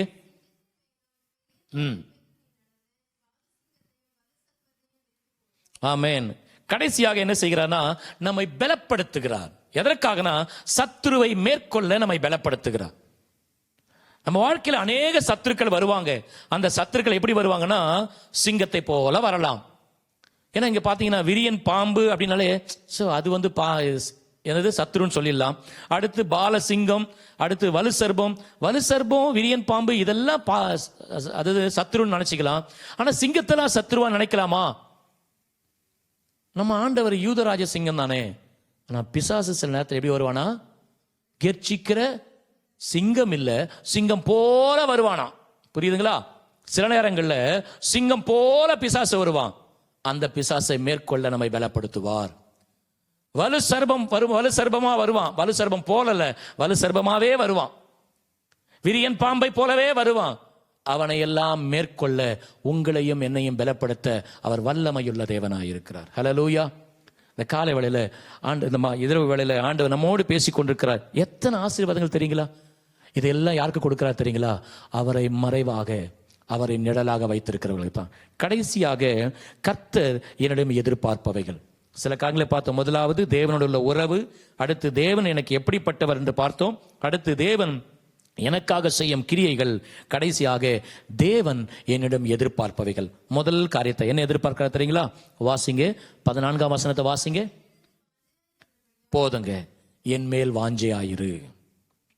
அந்த கர்த்தர், அந்த உன்னதமானவர், அந்த சர்வ வல்லவர் நம்மிடத்தில் எதிர்பார்க்கிற முதல் காரியம் என்ன தெரியுங்களா? என் மேல் வாஞ்சையாயிரு. நான் தேவன் மேல எவ்வளவு வாஞ்சையாயிருக்கிறேன், எந்த அளவுக்கு வாஞ்சை ஆண்டவர் மேல நமக்கு இருக்கு. வாஞ்சைனா என்ன தெரியுங்களா? தேவன் மேல் வாஞ்சையா இருக்கிற மனுஷனால ஜெபிக்காம இருக்க முடியாது. தேவன் மேல வாஞ்சையா இருக்கிற மனுஷனால வேதத்தை வாசிக்காம இருக்க முடியாது.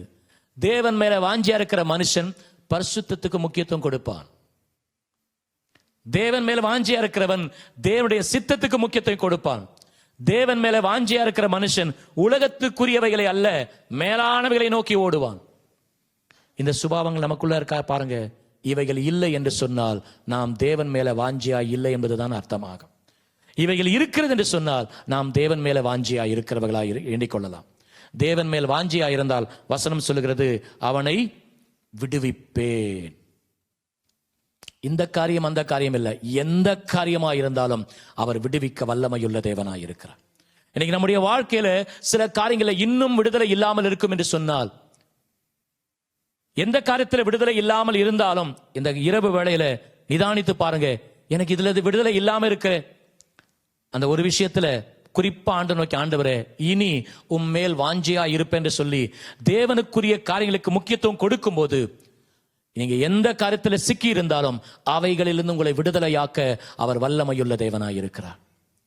கர்த்தர் நம்மிடத்துல எதிர்பார்க்கிற 3 காரியங்கள். ஒன்று, அவர் மேல் நான் வாஞ்சியா இருக்க அவர் எதிர்பார்க்கிறார். அவர் மேல் வாஞ்சியா இருந்து இருக்கிற இன்னொரு முக்கிய காரியம் சொன்னா, ஆவிக்குரிய காரியங்களுக்கு முக்கியத்துவம் கொடுங்க.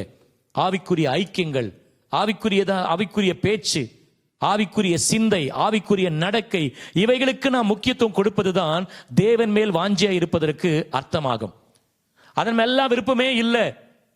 நல்லா உடுத்தணும், நல்லா சாப்பிடணும், தப்பு கிடையாது. ஆனா இதை விட இதுக்கு நான் முக்கியத்துவம் கொடுத்தா நான் தேவன் மேல வாஞ்சியா இல்லை. நல்லா உடுத்துங்க, நல்லா சாப்பிடுங்க, நல்ல காரியங்களை செய்யுங்க, நல்ல என்டர்டெயின் பண்ண போக எல்லாம் வாங்க, இல்லைன்னு சொல்லுங்க. ஆனா அதை விட தேவன் மேல வாஞ்சியா என்பதை தான் நிதானித்து பார்க்கணும்.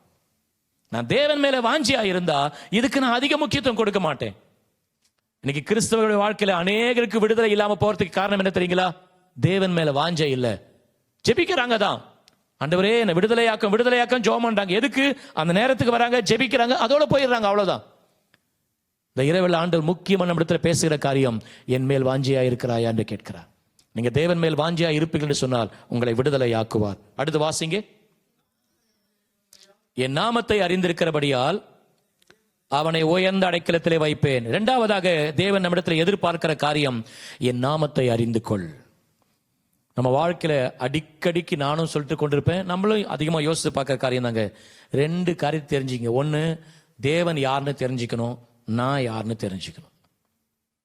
ஆனா நம்ம பிரச்சனையே என்னன்னா, அவர் யாருன்னு தெரிஞ்சுக்கிறதுக்கும் அதிக முக்கியத்துவம் கொடுக்க மாட்டோம், நாம யாருன்னு தெரிஞ்சுக்கிறதுக்கும் முக்கியத்துவம் கொடுக்க மாட்டோம், 3வது நபர் யாருன்னு தெரிஞ்சுக்கதான் அதிக முக்கியத்துவம் கொடுப்போம்.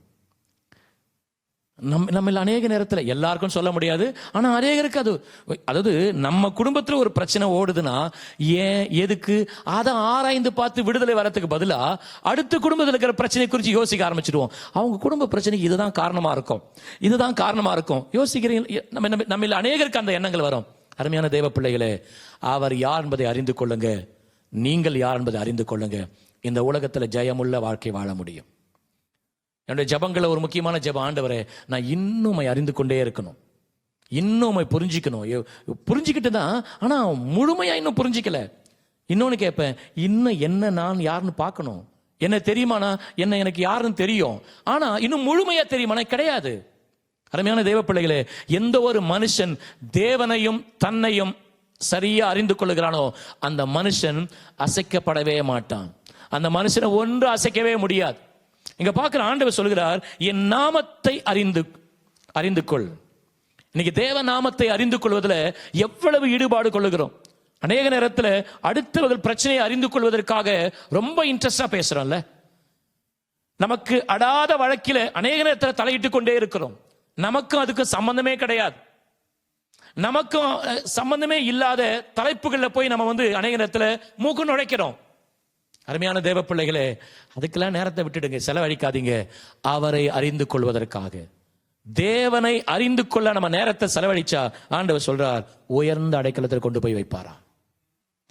நீங்க அடுத்தவங்களை அறிந்து கொள்ள நேரம் செலவழிச்சீங்கன்னா இருக்கிற இடத்தை விட கீழே தான் போவீங்க. ஆனா தேவனை அறிந்து கொள்ள நாம் நேரத்தை செலவழித்தால் தேவன் நம்மை உயர்ந்த அடைக்கலத்துக்கு கொண்டு போவார். ஹல்லேலூயா. மூன்றாவதாக கர்த்தரிடத்தில் எதிர்பார்க்கிற காரியம், அடுத்த வசனத்தை வாசிங்க. அவன் என்னை நோக்கி கூப்பிடுவான்,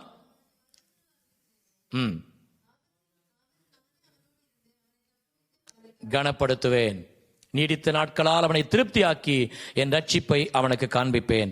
தேவன் நம்மிடத்தில் எதிர்பார்க்கிற அடுத்த ஒரு காரியம் என்னவென்று சொன்னால், என்னை நோக்கி கூப்பிடு, என்னை நோக்கி கூப்பிடு. நம்ம பிள்ளைகளோ அல்லது நம்ம வேண்டப்பட்டவங்களோ ஏதோ ஒரு பிரச்சனை எதனா ஒன்று உடனே எனக்கு கால் பண்ணுங்க சொல்றோம்ல. இந்த காரியத்தை செய், ஏதோ ஒரு காரியம் ஒரு இடத்துக்கு அனுப்புறோம், ஒரு பிரச்சனையில் சிக்கிக்கிட்டாங்கன்னா நீ போ, பேசிக்கிட்டே இரு, ஏதாச்சும் ஒன்று இமீடியட்டா எனக்கு என்ன பண்ணு, கால் பண்ணு. நம்ம ஆண்டவர் என்ன சொல்ற தெரியுமா, நம்மளை பார்த்து என்னை நோக்கி கூப்பிடுன்றார். எந்த சூழ்நிலையா இருந்தாலும் என்னை நோக்கி கூப்பிடு. இன்னைக்கு நம்முடைய வாழ்க்கையில தேவனை நோக்கி கூப்பிடுகிற அனுபவங்கள் எந்த அளவுக்கு இருக்கு. பலருடைய வாழ்க்கையை நம்ம பார்க்கலாம். இதுல நான் அதிகமா பார்க்கறது யார் அப்படின்னு போதுனா, தாவீது ராஜா. எந்த சூழ்நிலையிலுமே எந்த பிரச்சனை இருந்தாலும் நேர தேவ சமூகத்தில் ஓடிடுவார், ஆண்டவர் சமூகத்தில் போய் விழுந்துருவார். இன்னைக்கு நம்முடைய வாழ்க்கையில பிரச்சனை வரும்போது நாம் யாரை நோக்கி கூப்பிடுகிறோம்? வசனம் சொல்லுகிறது, எனக்கு ஒத்தாசை வரும் பர்வதங்களுக்கு நேராக என் கண்களை எடுக்கிறேன், வானத்தையும் பூமியை உண்டாக்கின கர்த்தரிடத்திலிருந்து எனக்கு ஒத்தாசை வரும். இன்னைக்கு நம்ம எங்க நோக்கி பார்த்து கொண்டே இருக்கிறோம்? சின்ன பிரச்சனையா இருந்தாலும் தேவ சமூகத்தில் முழங்கால் படிக்கிட்டு ஜெபியுங்க. பெரிய பிரச்சனையா இருந்தாலும் தேவ சமூகத்தில் முழங்கால் படிக்கிட்டு ஜெபியுங்க. சில நேரங்கள் என்ன பண்ணா, சாதாரண காரியங்களுக்கு ஜெபிக்கிறோம், சின்ன சின்ன விஷயத்துக்கு ஜெபிக்கிறது இல்ல, பெரிய விஷயத்துக்கும் ஜெபிக்கிறது கிடையாது.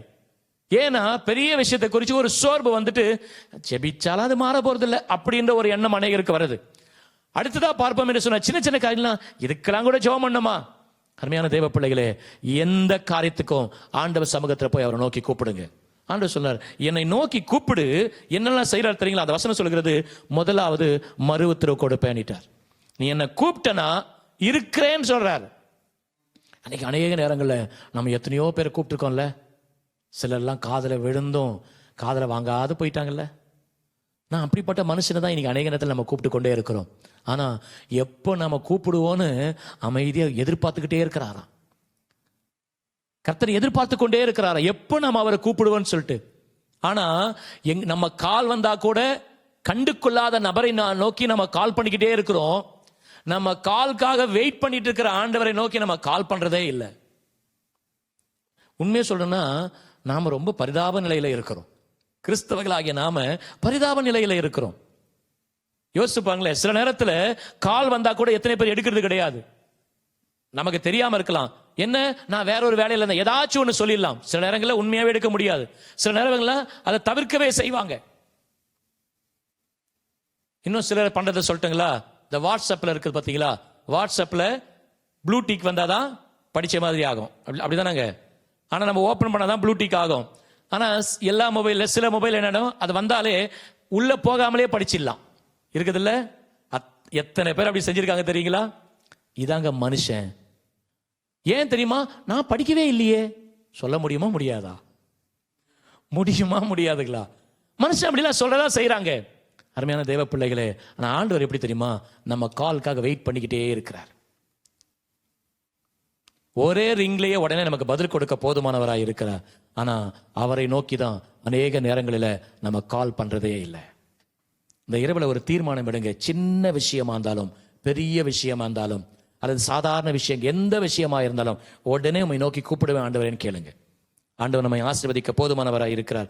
அப்போ என்ன செய்யறாருன்னா, என்னை நோக்கி கூப்பிடு என்று சொல்லி எதிர்பார்க்கிறார். அப்படி கூப்பிட்டு அவர் என்ன செய்யறாருன்னா மறுவுத்தரவு கொடுக்கிறார். அடுத்து நம்ம கூட வந்துடுறார். அடுத்த நேரமே நம்ம பக்கத்துல வந்துடுறார். அடுத்து என்ன செய்யறார் தெரியுங்களா? நம்மை தப்புவிக்கிறார்.